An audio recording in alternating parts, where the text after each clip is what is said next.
আপনি অন্তর থেকে আল্লাহর গোলাম হন নাই তো, আপনি মুসলিম তো হন নাই, শুধু নাম বাপদাদার সূত্রে আপনার জন্ম হয়ে গেছে, তাই আপনি নিজেকে মুসলমান ভাবছেন।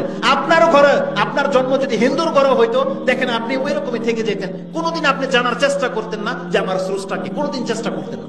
যেমন আপনার মুসলমানের ঘরের সন্তান হয়ে শুধু আপনি নিজেকে মুসলিম ভাবছেন, কিন্তু আপনি বলতে পারবেন না কোরআনের 5টা আয়াত আপনার মুখস্থ আছে। আপনি বলতে পারবেন আমি হুজুরের কাছ থেকে এটা জেনেছি, আল্লাহর সিফাত, আল্লাহর গুণ কি, আল্লাহ কেমন, এটা আমি জানি। এটা কোনো কয়জন মুসলিম বলতে পারবেন আপনি বলে? যেমন ভাবে জন্ম হয়েছে তেমন ভাবে আপনি পড়ে আছেন না, শিক্ষার মধ্যে কোনো মানে বাড়তি আছে না, আমলে কোনো, সারা জীবন যারা সালাত আদায় করে ওই সুবহান রাব্বিয়াল আলা, ওই সুবহান রাব্বিয়াল আলাই থেকে গেল, 3বার পড়া 3বারই। কেন? কোরআন হাদিসে শুধু একটা দোয়াই আপনাকে শিক্ষা দেওয়া হয়েছে। সারা জীবন নামাজ পড়ছেন কুল হুয়াল্লাহুল আহাদ, সূরা বাকারাও তো আল্লাহর নাযিলকৃত সূরা। আমাদের যারা হাফেজ রয়েছে তারা শুধু হেফজই করেছে, কোনোদিন কি একবার চিন্তা করেছে যারা মসজিদের হুজুরগুলা যে আমি কোনোদিন আমার রাসূল সাল্লাল্লাহু আলাইহি ওয়াসাল্লামের সেই সুন্নতটাকে আদায় করি, যে আমি কোনো এক রাকাতে সূরা বাকারাটা পড়ি?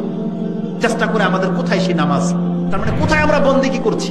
কোথায় আয়েশা রাদিয়াল্লাহু তাআলা আনহা এবং তার রাসূল সাল্লাল্লাহু আলাইহি ওয়াসাল্লামের মেয়েদের মতো আমাদের মা বোনদের পর্দা? আমাদের ভাই বলেছে পর্দা সম্পর্কে কিছু বলেন, আমি কোন স্টাডি করিনি পর্দা সম্পর্কে, একটা কথা শুধু আমি আপনাকে বলতে চাই। আয়েশা রাদিয়াল্লাহু তাআলা আনহা, পর্দা যারা করে তাদের মেন্টালিটি কি, যারা সত্যি সত্যি আল্লাহ সুবহানাহু ওয়া তাআলার কাছে আত্মসমর্পণকারী মহিলা, তারা কেমন হয়? আয়েশা রাদিয়াল্লাহু তাআলার একটা জুমলা শুধু আমি আপনার কাছে পেশ করেছি, যেটা মুসলিমে আপনি পেয়ে যাবেন।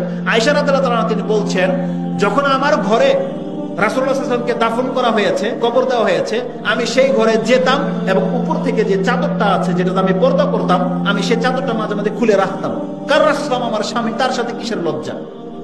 বলছেন যখন আবু বকর সিদ্দিককে তার জামানায় যখন তাকে আমার ঘরে কবর দেওয়া হলো, তো সে আমার পিতা, আমার বাবা, আমি যখন ঘরে যেতাম উপরের বোরকাটা খুলে চাদরটা খুলে রেখে দিতাম। কিন্তু যখন ওমর রাদিয়াল্লাহু তাআলার যুগ আসলো, ওমর রাদিয়াল্লাহু তাআলাকে তার পাশে কবর দেওয়া হলো, মুর্দা মানুষ, মুর্দা, আপনি চিন্তা করতে পারেন মুর্দা, লজ্জা কি জিনিস আপনি চিন্তা করেন। লজ্জা যারা বুঝে তারা বুঝে যে মুর্দার জিন্দার মধ্যে পার্থক্যটা কি। সেই ঘরের মধ্যে 3টা কবর আছে। তিনি বলছেন আয়েশা রাদিয়াল্লাহু তাআলা আনহা, এরপর থেকে যখনই আমি এই ঘরে ঢুকতাম আমি আর আমার চাদর খুলতাম না। কারণ ওমর হচ্ছে আমার জন্য পরপুরুষ।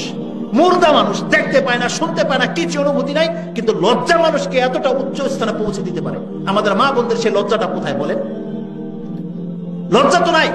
আর আপনারা যারা আছেন তাদের লজ্জাকে একবার খেয়ে দিয়েছেন, মাঠে ঘাটে রাস্তাঘাটে সব জায়গায় তাদেরকে কাজে লাগিয়ে দিয়েছেন।